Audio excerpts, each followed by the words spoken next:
Right. So I think we'll go ahead and get started. So, good evening, everyone. Thank you for joining us. Um, we are going to start doing things, kind of changing up the town halls a little bit. And with Blunty's absence, I don't know that that's going to start this meeting. But one of the things we do want to introduce is kind of a technical assistance kind of segment of the town hall. So, um, if you've got something you'd like us to try and help diagnose, quick issues, stuff like that, that you may need some help with, we would like to hear from you so that we can kind of cover those in the town hall. Because if you're having the problem, chances are somebody else is having the problem, right? So, now, do we have a specific email for that, Dave, yet, No, or not yet. any kind of reaching outreach on that? So Not just yet. be aware that that's coming up, just to kind of make these a little more focused on education, learning, that kind of thing. And it's definitely something that we noticed both the times that we went to Flight Fest. We were busy this last year, this last month, I should say. In fact, I think I got to fly twice. I got to fly twice in the entire 4 days that we were there, and one of them was me flying Alex's custom built racing drone. So, which was super fun. He's got a great build that he's designed. So, we Sounds like were I've got literally some that busy. some catching up to do from being on vacation last week and an email address to create. Yeah, yeah. Hey, I missed it too. I got the Cliff Notes version from Dave, so work's been kicking my butt lately. But one of the first things I'd like to cover this evening is obviously a little bit of what we were talking about before we got started, which Flight Test has announced its remote ID broadcast module, named the Easy ID. So this comes out of Flight Test, and in conjunction with Tritium Electronics.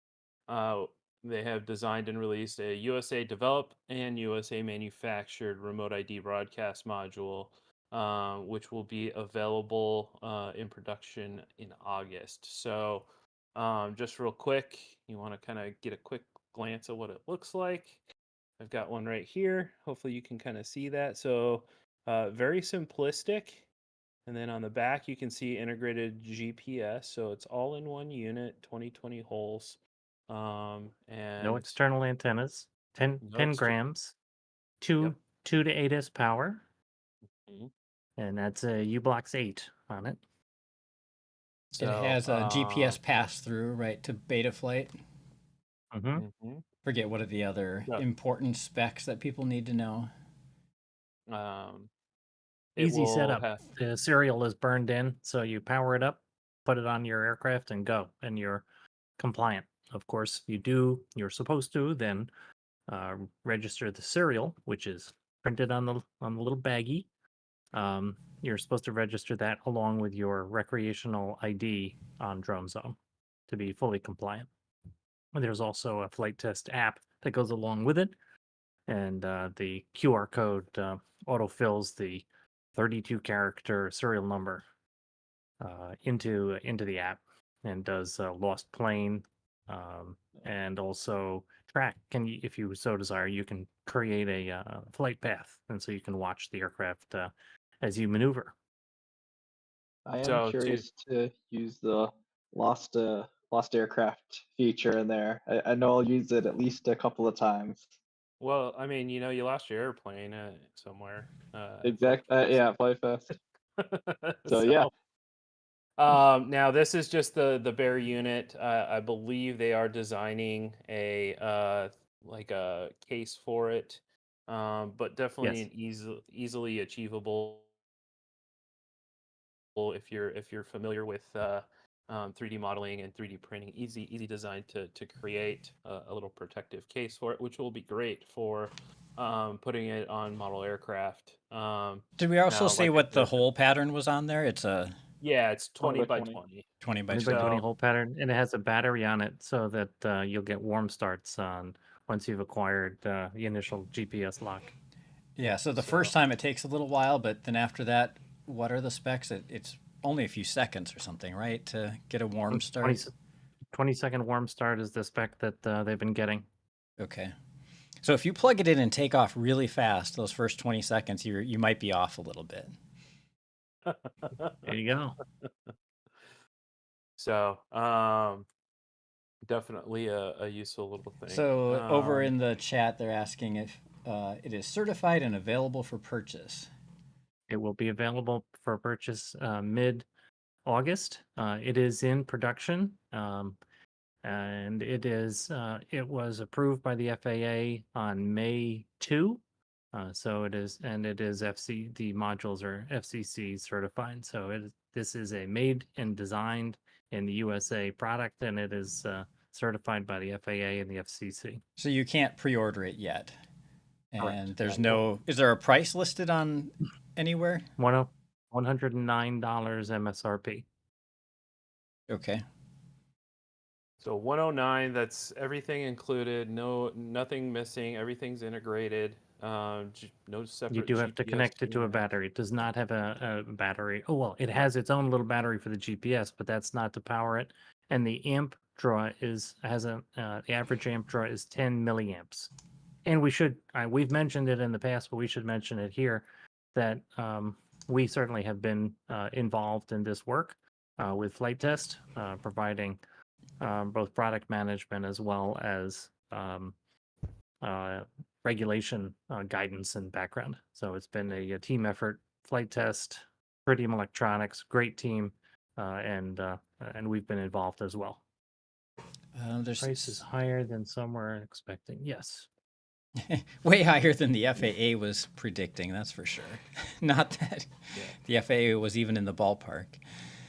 Well, and there's a couple of things that go along with that, right? There's been massive cost increases in the electronics components industry, as well as something designed and made in the United States is definitely something. But to be able to have that the reliability, the tech support, the customer service that Flight Test offers, obviously it comes with the value of that as well. So someone was asking, saying they don't see the declaration of compliance. It's out there, right? It's just not really listed as Flight Test. It's listed called as UA. Go ahead, Alex. UAS and RC. Yeah. Right. You can It stands out. You can blame me Like on that one. I submitted the declaration of compliance and I entered the questions just like I thought they were supposed to be. And in fact, somewhere they wanted instead of RC, it should have read flight test. The serial numbers are listed on the declaration, the serial number range. Interestingly, Alex and I were searching against the serials, and it appears that the FAA database is not up to date. I was shocked. Shocked. Yeah, the FAA database not being up to date. What? Who would have guessed? I mean, Just like the UAS map doesn't have FRIAs on it yet. Stunned. All right. So if you have questions on that, feel free to pop them in chat. We'll try and hit them. Obviously, this is a big deal for Flight Tests. It's a big deal for us. Many months spent on working on this for them and giving them guidance. So good deal. Hopefully, this is helpful to a lot of folks looking to comply with. And if you're interested in its GPS functionalities for return to home and things, you'll want to make sure it has a clear view of the sky to get great GPS lock. If you're not so concerned about that and you're just doing it for compliance and you don't care about GPS accuracy or range, you might tuck it away in your frame a little farther. Yep. So, all right. So this comes, let's see, this comes from JD Subra. The FAA has recently offered new guidance on the boundaries of federal, state, and local authority to regulate uncrewed aircraft systems. The FAA's new analysis resolves several legal questions that have arisen since the agency last published a fact sheet on this topic nearly 8 years ago. Let me drop this link in here. The FAA's long-awaited revised discussion of the scope of federal preemption and state and local authority comes in a new fact sheet released on July 14th. In the updated fact sheet, the FAA continues to assert broad preemptive authority over airspace regulation. Overall, the document makes significant strides in clarifying the legal landscape. So a couple of things that they really dig in on is general principles, which clarifies several aspects about the scope of federal preemption in this area. Preemption in this area has been misunderstood. In particular, federal law occupies both fields of both aviation safety and airspace efficiency. Consistent with this occupation of the field, the FAA has exclusive authority to regulate airspace efficiency for UAS at low altitudes. In the context of navigable airspace, a term of art in aviation law describing the airspace in which there's a public right of transit. State and local regulation of UAS can be barred by conflict preemption in addition or in lieu of field preemption, including where such regulation is an obstacle to the FAA's exercise of its airspace authority. So the types of laws that are subject to preemption, and if you don't know what preemption is essentially if a state or city or county creates a law, let's say for UAS, and it conflicts with what the FAA has said, FAA's regulation takes precedence in terms of let's say regulating operations or restricting flight altitudes or paths. So, let's say in a town where there's no airports, we're going to give this the greatest possible chance here. No airports, no anything, and the FAA says in Class G airspace you can fly at 400 feet, and a town comes back and says, nah, in our town you can only fly up to 100 feet. Obviously, that would be something subject to preemption, where the FAA would essentially take precedence over that. So, let's see. Laws aimed at regulating aviation safety or airspace efficiency, including restricting flight altitude or flight paths, implementing UAS traffic control system, designating highways or routes for UAS, so you can only operate UAS within these specific lanes in the sky, selling or leasing UAS-related air rights above roadways, regulating UAS markings, establishing a licensing scheme for UAS pilots, requiring air safety education or training, imposing requirements for the safe manufacturing of UAS, or mandating safety-related equipment such as geofencing. So, in these areas, obviously the FAA, states that they rule supreme. Laws aimed Rob, at other Oh, go ahead. Rob Robertson had a read over this, and his summary were some points that reflect exactly what you're saying, Josh, which is a lot of this are things that we've known. There's nothing new, but it is new. It is different that the FAA has written it down. So this is a Right. lot of what we've seen in practice, and there's hinting and winking that they might not intervene in a recreational infraction if a municipality restricts recreational flights. So not good for us, but that's been the practice. And so the FAA has, when asked, will you please get involved in this preemption case? We have a situation with this local municipality. The response is, well, we're not yet, and hemming and hawing, and so certainly Vic Moss has been after the FAA for years on this, and the number of cases that the FAA has stepped up to has been zero. So a more of a reflection, and much like the the PEA FRIA, we see the FAA writing down. So they're starting to draw what it is that they might work on. Right. So it's definitely interesting. If you'd like the full fact sheet, I will drop it in here. This is the actual document directly from the FAA. Yeah, and Bits Bytes cites that there's also a lot of things in there that don't make any sense, such as claims that a public park or school has an expectation of privacy. Yeah. Right. Yeah.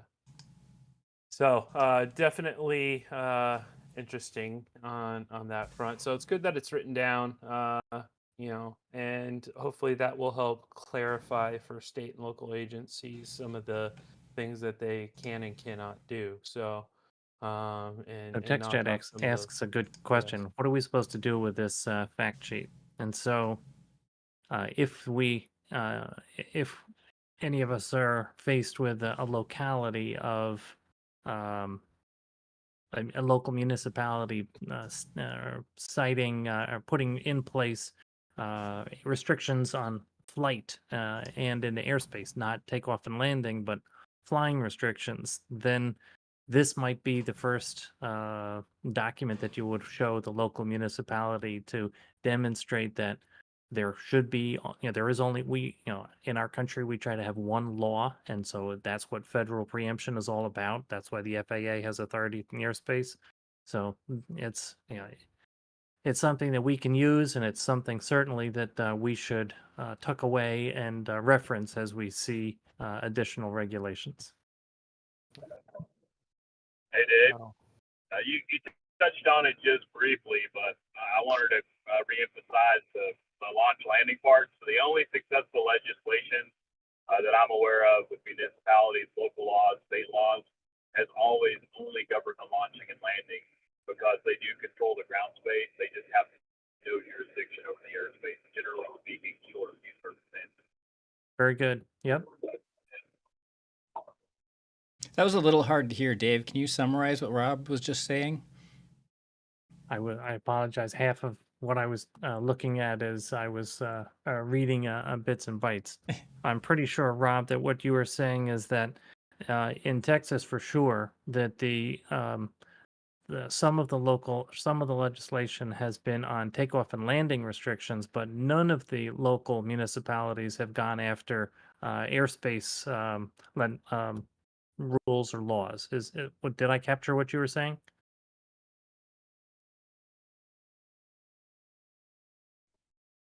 Yeah.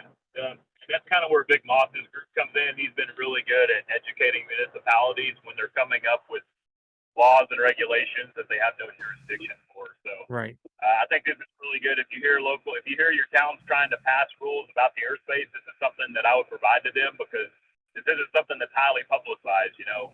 We just ran across it.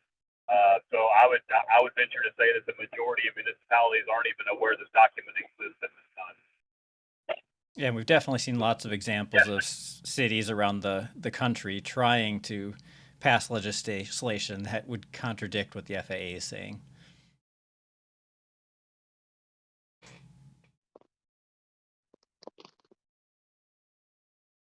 Okay, and the TextJet has said that only Texas can make drone laws. I'm not sure if he's kidding us about. Texas can make drone laws, and that's really ideal with. Yeah, I know there's special legislation in Texas. Not kidding. Okay, thank you. Yep, we definitely have a couple of challenges across the country right now. So Back Texas. to XJet. Yeah, go ahead. Sorry, back to XJet. I'm not quite sure exactly what it's referring to. I'm just listening in. I'm not watching. If you're referring to the Government Code 423, there's an active injunction in there. It was actually ruled unconstitutional for the Texas drone law. So specifically the 423 section. Okay, yeah.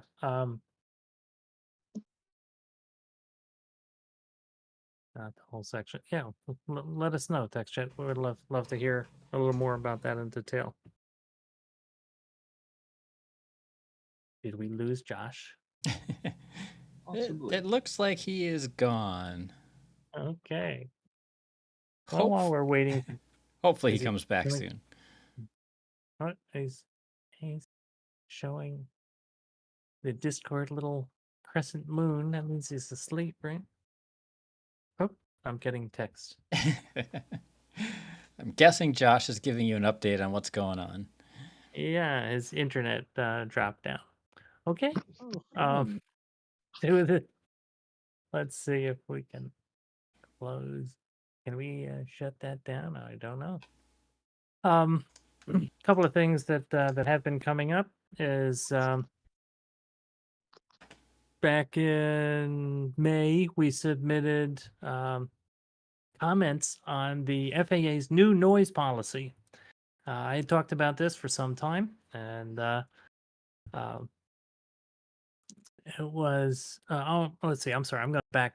We had May submission was the PEA FRIA. This was the Program of Environment submitted that in May, and I learned this week the FAA has updated and responded to comments, and as of June 23rd, they've so we'll get that up so folks can read it.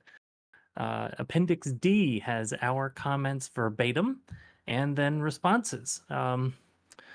So the spoiler alert is they disagreed with every comment bar one, which was when we said that we felt that they had grossly exaggerated. The AMA did not represent 95% of the recreational UAS population. The FAA said that they went back and edited this, and they saw how they could misinterpret what they intended, and what they really intended was something along the lines of the activities that the AMA had represent and are similar to what goes on across the country, which we also disagree Yeah, I with. wouldn't But agree with that either. yeah, that's 100,000, a couple million doesn't add up to a majority. So interesting reading. There were a total of 3 commenters. So FPVFC was one, and I think the CDA was a second, and I don't recall who the third is, but we'll get that up and posted. So if you'd like, you can read the response. Josh, welcome back. Yeah, sorry, my internet's being fuzzy, so if I drop out, I apologize. But this was reported by SUS News. This is they pulled our comments, I guess. So and posted Great. them on. Yeah, they also had the courtesy of having XJet was on, as who I think he's a regular, and I was invited on as well. And I'm always grateful to be invited in and to their webinar and live stream, and good conversation and good questions, good discussions. Quite a bit about what's going on in Canada as well, where they of course are have been set back on recreational UAS, so that's not a good situation in Canada. Yeah, they keep going back and forth a little bit over there. It's like it gets better and then it gets worse. So yeah, definitely interesting. So this is another one that I wanted to touch base on. This is kind of interesting. This comes from Drone DJ. So researchers use an objective method to analyze near misses of drones and crewed aircraft. So one of the things that I agree and disagree with some of this, but one of the prescient points that they kind of bring up is that it's very subjective when somebody reports a near miss. So let's say I'm a pilot flying in an aircraft and I report a near miss with a UAS or a drone. Number one, how fast are you going? How far is the drone out? What did you actually see? What qualifies as a near miss? You know, all those different things. So this actually comes from a group of researchers at Embry-Riddle. and unmanned robotic systems analysis, who observed piloted aircrafts and drone traffic around Dallas Fort Worth Airport's Terminal C between 2018 and 2021. Both its methodology and observations may calm the hackles raised among UAV sector professionals and observers by recurring general media reports of fearfully worded near mid-air collisions between smaller aircraft and passenger planes. For starters, the study was based on the assumption that most of those sightings are made in microseconds by surprised cockpit crews and involved other factors that skew the precision from the outset. As an analytical alternative to those split-second, heart-stopping glimpses as a basis for a near miss, the study drew up an objective database process for identifying and measuring UAV flights in proximity of piloted aircraft. Over the roughly 3-year period, researchers used different tech to calculate drone telemetry, altitude, launch location, and other salient flight details to analyze aircraft involved in near mid-air collision situations. As defined as encounters within 500 feet. The findings pulled from a 36-month period found 24 incidents qualifying as near-miss collisions, which mean lateral distance between the aircraft was around 215 feet. Commercial airlines were involved in 11, 7 with helicopters, and 6 with what were called general aviation aircraft. Let's see, 13 of the 24 near misses registered featured the same trio of drones flying around crewed aircraft, a recurrence suggestive of willfully illegal or just stupid operator behavior that may be eradicated with better enforcement. In the same vein, in fully 96% of all cases, UAVs were determined to have been violating altitude limitations in areas involved. So, part of this is that there are thousands upon thousands of reported drone sightings around aircraft every year.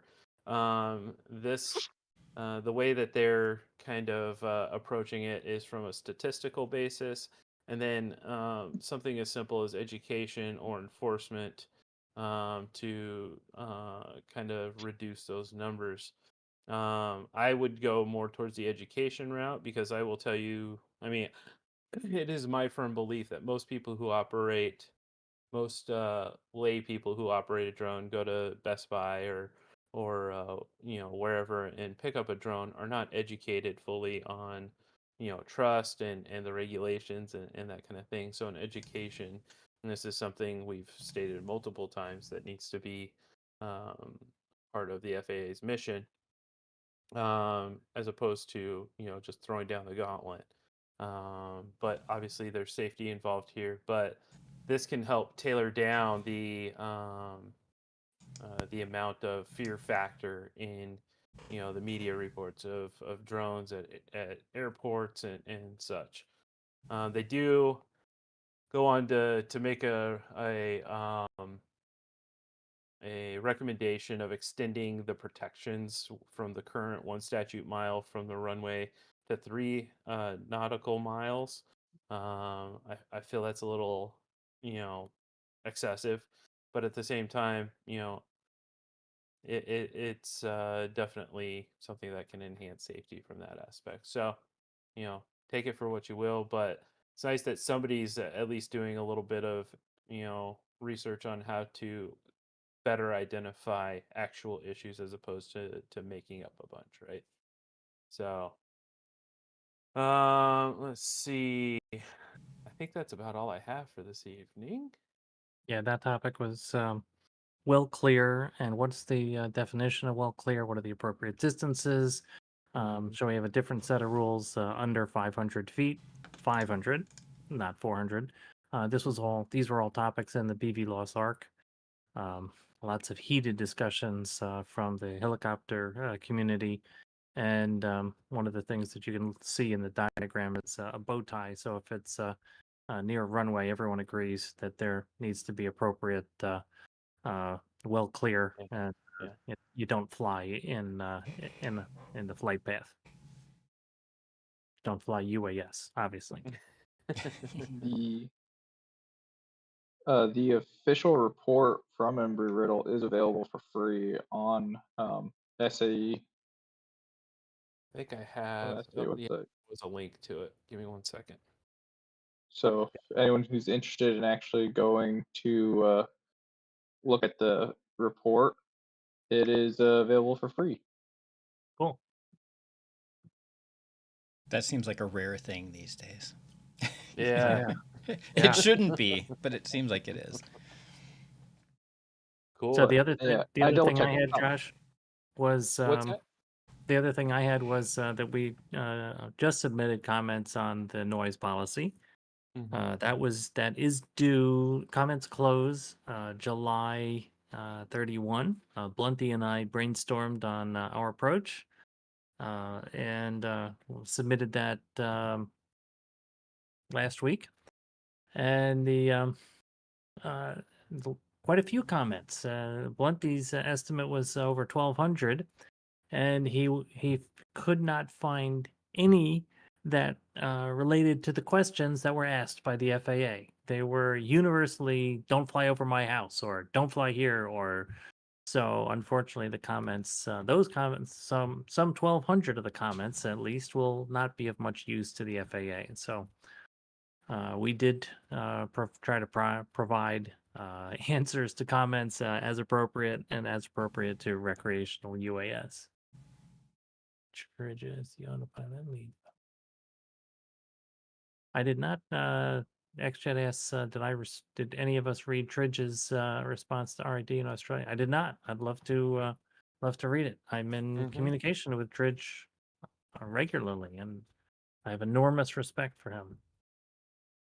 He's doing great things in not just in ArduPilot, but also doing things for the general community in aviation, which are just fantastic. Sounds like he posted it on LinkedIn. I suppose you have Okay, to I'll log find- in to see that link, maybe? I forget how LinkedIn works. Probably. Yeah. Yeah, I'm on LinkedIn. I'll look for it.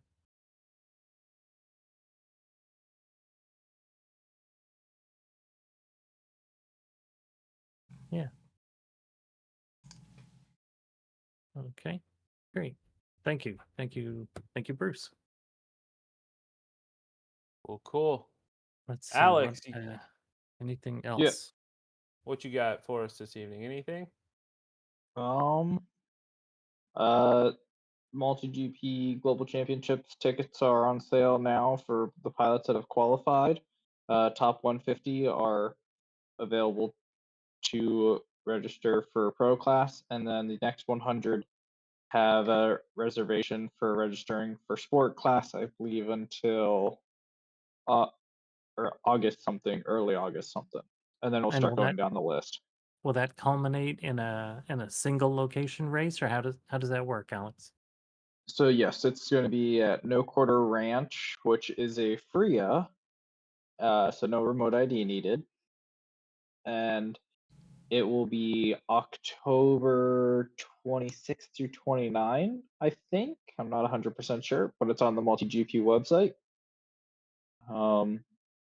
So yeah, that's pretty much where that is right now.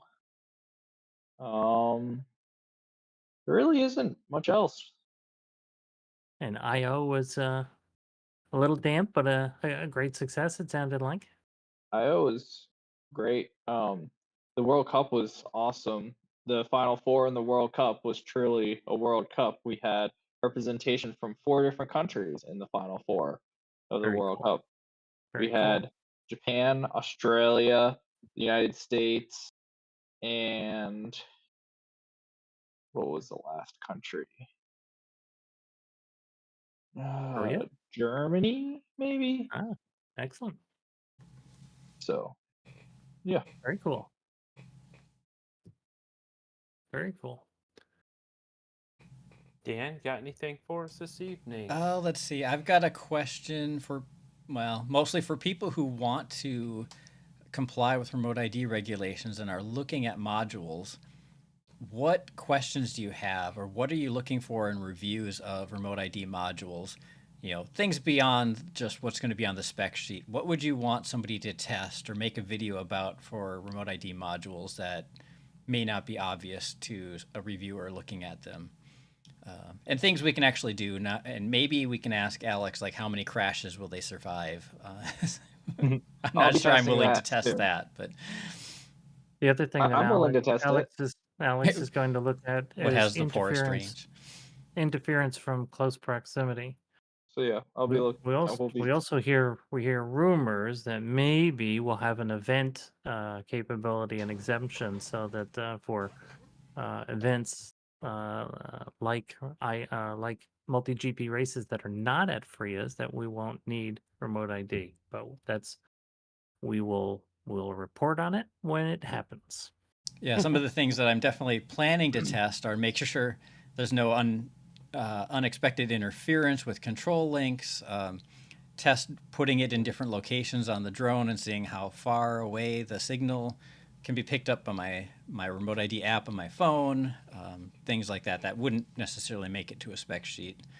Right, and we should be aware, everybody, that iPhone is Bluetooth 4 only, so that's going to get very short range. So if you have an Android, then you'll be able to pick up Bluetooth 5, and the range will be much better. DGP may also have to go. So there is a there is a spec of sub 250 with multi GP. In fact, 2, right? I mean, tiny trainers are sub 250, aren't they, Alex? Or no? I think it depends on the tiny. I'm not sure if tiny trainers are sub 250, but there's tiny whoop. That definitely is. Let me double check. I don't know about tiny trainer. I don't pay much attention as. Yeah, that's a thing. That's a thing up in my chapter. So I'm getting more interested in tiny trainers. Yeah, so control link as well as interference with other remote ID modules. To us, the standard things are what's the size, what's the weight, what's the average amp draw. So is this thing going to suck down my battery? So XJet's saying that Pilot Institute says iPhones can't pick up remote ID at all, but that does not appear to be the case. Not They true. can pick up Bluetooth. iPhone apps. They can pick up Bluetooth 4, or if the RAD is transmitting in Wi-Fi, they can pick up Wi-Fi. And So the modules can choose any of those to broadcast on, or they have to be all of them? No. The suggested is Bluetooth 5. They can also be Wi-Fi. It's up to the manufacturer to choose. They are not normally selectable. I believe there is one out there that is selectable. The flight test is Bluetooth 4 and 5. And it will automatically do both of those. That's right. But a manufacturer could decide to make it a module that only does Wi-Fi, or only does 4, or only does 5. Wi-Fi or Bluetooth 5. If they select Bluetooth, they'd have to select 5 because of the error checking within the code is one of the other ancillary requirements, which pushes you to Bluetooth 5. Yeah, and for example, I've got the drone, what is this called? The drone scanner on my iPhone. And when you enable Bluetooth, it says Bluetooth 4 Legacy is fully supported, and then has red X's on everything else saying Bluetooth 5 is not supported, Wi-Fi Beacon is not supported, Wi-Fi NAN is not supported. So the only thing that works on my iPhone is Bluetooth 4. Yeah, and XJet is saying one guy, it's Alien RC, made a video on how to turn off, and it was he's got an affiliate link with the module that he referenced. I think this would violate Part 89. Yeah, bits bytes. Yep. Cannot turn it off. But what he was doing is he was still broadcasting. He was just turning off Bluetooth, so it was still broadcasting on Wi-Fi. So technically, it's okay. So a couple of Mupshot in video chat over here says a couple of things he'd be looking for would be are they configurable in Betaflight iNav, or can they be installed without configuration? Can a module be transported between quads for non 107 usage? How easily can they be ported to another quad? Can it be done in the field? stuff like that. So ease of installation, configuration. Yeah, Um, that's a that's a good. I'm glad you mentioned the Part 107 piece. So Kevin Morris was interviewed by Geeks Fana, and Kevin's comment was, "Let me dispel this myth. You can use a broadcast module for Part 107. That's only if it was manufactured prior to September 16, 2022. And I verified this with senior management in the UAS integration office, two senior managers.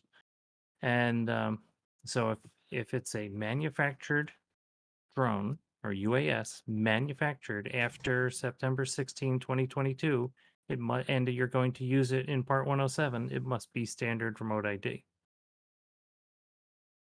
And operations over people require standard remote ID.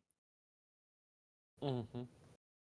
Which has been our read on it all along, which is All something along, we've but asked it the just FAA to we had clarify. And there was a little bit of confusion created there. I've got an email into Kevin to could we please create a little clarity around this in writing. Yeah, if nothing else, it would be great to get somebody in writing from the FAA to show us exactly what they're talking about there, Yeah, so that there's and, no ambiguity. Yeah, and we know it from a variety of places, but you're absolutely right. And yeah, I and mean, like our XJet and says, it kills DIY drones for Part 107. Yeah, absolutely, yes, and we are 100%, we think and it's that's terrible. why fully against it. this But is it why needs to we've be been talking clarified. to this is why we've been talking to manufacturers about things like mediated ESC, standard remote ID. There are a variety of ways to create a standard remote ID for a small manufacturing shop or a DIY so that you can get this done and become the manufacturer. It's non-trivial. Let me repeat, design to fail. Thank you. Okay. It's definitely unfortunate, but yeah. All right. Okay. Other questions? So we did get a press release out where there are links going up. These devices that we showed you are in full production. They 100% quality checking, and the quality of the boards is superb. It's really nicely done. It's been a pleasure working with the Tritium Electronics team, and they will be mid-August. They'll be up in flight test for order availability, and those will absolutely be production. Someone was asking about how many units are available, if there will be millions of units available, and I don't think there will be demand for millions of units. Yeah, no, we try to. So yeah, it's always a balance. We think that with the the overall general negative views on remote ID, that there will not be a large demand. That said, so then you try to make sure that the volume set balances. And as I said, the manufacturer is in the United States, so we're right down the road. They're in Ohio from flight test, so that'll help on turnaround. So, and just Are to clarify and keep things transparent here, FPVFC does not make any money off of these remote IDs. Right. Yeah, we're still We all volunteer. All the work that we provided for flight test was volunteer. Yep. Free. Yeah, no So, charge. I'm an expensive um, product manager. It's all about but the money. Okay. so I just want to clarify that we're not shilling this because we're making something out of it. We respect that flight test is going uh, out of their way to create something USA designed, USA manufactured, and for them, a big part of this is going to be keeping STEM compliant and that kind of thing with their program. So, but at the same time, they put in a lot of work and a lot of effort into this. Right. And the philosophy that Josh Bixler has coined, and we love the phrase, it's free at first. And on the FRIA front, it does not look like there are going to be a lot of FRIAs. So I don't think It's not they're many going to by move. September 16th. I don't think they're going to be a lot of FRIAs ever. They're Bruce going to be asked if they're going to be enough for the AMA, and then there are a couple more. Bruce is asking if these are conformal coded. No. No. But No. and then Quinn D says, "Do you believe the Pilot Institute's assertion that the FAA intends that home built with module can be used for Part 107?" No, our understanding is anything manufactured after September last year cannot be used for Part 107 Correct. operations. Good Correct. thing I haven't built anything since last year. That's right. And yeah, and so this is so it's very likely. I did not hear Pilot Institute, but it's very likely that that Greg listened to the Geek Spana interview. It was by Kevin Morris, who is in the communications organization in the FAA, and he said that yeah, no problem. You can put a broadcast module on a drone, and you can fly it for 107. That is only true if it's manufactured prior to September 16, 2022. Yeah, it's a sort of a way of anything- grandfathering in old drones to be used in Part 107 operations, but nothing Very new. well. Right, well said. And so it's the manufacturer. So if we have a DIY, home built, we put a broadcast module on it, we can fly it visual, it has to be visual line of sight, and it's recreational only. So Yeah, obviously, then you get into, well, when was your DIY drone built, and what's the difference between one that was previously built, and Don't how keep many track. parts can you replace before it becomes a new drone, and all that stuff, and no one's ever going to ask you. But You can replace every single part. It's the same drone, as long as you have one part that was flown in conjunction with a prior part. yeah, it's funny. I have a bunch of So- motors manufactured years ago. That's right. I don't know. That's my going of it. Is there a part on this aircraft that I had on a prior version? It's Alex's if so, advice same is aircraft. not legal advice. I'm right. never claiming it was. I'm just saying this is Right. what I do. Yeah, and this is Anywho. yeah, and to Meat's point, he says, you can't trust the FAA unless they put it in writing, and that's exactly where I went back to these two senior managers who are in the UAS integration office, and they just confirmed everything we said. And in addition, I'm going back to Kevin, and probably what he'll say is, well, I certainly meant just what you said, which is I was pointing to UAS that were manufactured prior to September 2022. That will allow him to save face, and then would get the confusion cleared up. Does anybody know what Mupshot New was inbox. saying when he says something akin to Cube Pilot Cube ID, which is apparently not yet compliant, does not need to talk to Betaflight. It just needs to broadcast position takeoff and serial. I don't know if Mupshot can clarify that a little bit, but a remote ID module can be completely independent of any flight controller. You can just power it up. It'll automatically grab the GPS location of takeoff and then broadcast its location as it's Right. flying around. But If you integrate it with a flight controller, then you can pass on GPS and do more interesting things, but that's not necessary for remote ID. And what is necessary if you're going to then have a standard remote ID operation is you have to have some capability that if the remote ID subsystem fails its power on self-test, you have to prevent the aircraft from taking off, one. And two, instead of a static LATLON for the ground control station or the operator / pilot, it's a dynamic on a 1 hertz basis. And I do want to go to a comment that TextJet made way up in the thing, and I think it was during my internet dropout. He said he's looking for solutions to make the modules self-contained, have built-in power. You can just attach a 2S battery to one of these. You don't Absolutely. have to, if you want it completely self-contained, a 2S battery will power this thing. You can have a little micro LiPo and attach it to it and just Yeah. recharge that micro LiPo. So totally doable. You could probably design a 3D printed case to hold your little lipo and make it really self-contained, and put some Velcro on it and Yeah, I mean, move it there's around. like if you Well- can look right here. That GPS is right there. You can see the battery right there, and the connectors are literally right on Right. the corner there. And the so. I'll be dimension, the outside designing- dimensions of the board are 34 by 34 by 8 millimeters. Yeah. I'm sorry, Alex, I'll- I interrupted. I was gonna say I'm gonna be designing a mount that I can just plug it into the balance lead of a battery, so that way I can swap between aircraft pretty Nice. easily. So once I Nice. have that designed, I'll publish that so people can download and print it out. Or you could also buy like dozens of these things and stick them on your car and your motorcycle and your bike and just have them powered up running all the time, and there'll be drones everywhere. Drive through DC, Uh, or is that just me? don't tempt me. That'd be hilarious. Well, if I have the quad plugged in and I'm hovering inside my car and I'm driving through DC, technically I'm not breaking any rules. Yeah, you're not in the national airspace.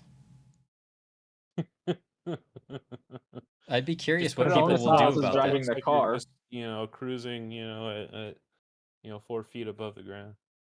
Well, there's also the idea of putting some DJI aircraft on a stick and just turning on the motors and just walking through DC. I know that's a terrible idea, but to be figure out if hilarious. somebody's actually tracking that information and going to do anything about it, if you had remote ID Don't. enabled on a drone in a Don't. car while you drive by the White House or something, Don't. you would find don't, out pretty quick Don't. if somebody cares. Don't do it. Yes, you would. Don't. It'd be hilarious. Don't. No. No. No. No. No. No. No. No. It might be Yeah, hilarious for 5 It seconds. spites. Don't do that. Yeah. I edited. I'm the only one. his, I'm the closest one his to DC expletive. here. Yeah. Bad idea. I am so with you. And Alex, Alex I lives outside Don't of know DC, who you so are. he knows. He's just taunting us. Bad idea. Maybe travel through Don't. Gatwick with one enabled. But anyway. Stupid idea. Tie it to a Bad, bird. In my opinion. Geek Spana. Yes, sir. Yes, Sean, we agree. At any rate, all right, guys, I will give you back a couple of your next 6 minutes. We won't take up any more of your evening. Thank you, everybody, for joining us this evening. We do appreciate it. Yep, there you go. Got the FAFO there, right there. But anyway, thank you for joining us this evening. We do appreciate it. Thank you for the feedback, the comments. If you have questions or anything, we will get that kind of Dropbox set up for tech questions in the coming weeks, and that will become it will have a home here on our town hall. So if you're having an issue, we want to hear about it. We want to be able to help you with it, and get you back flying in the best possible way. So, at any rate, thank you. Have a great night, and we will see you in 2 weeks. Thank you. Good call.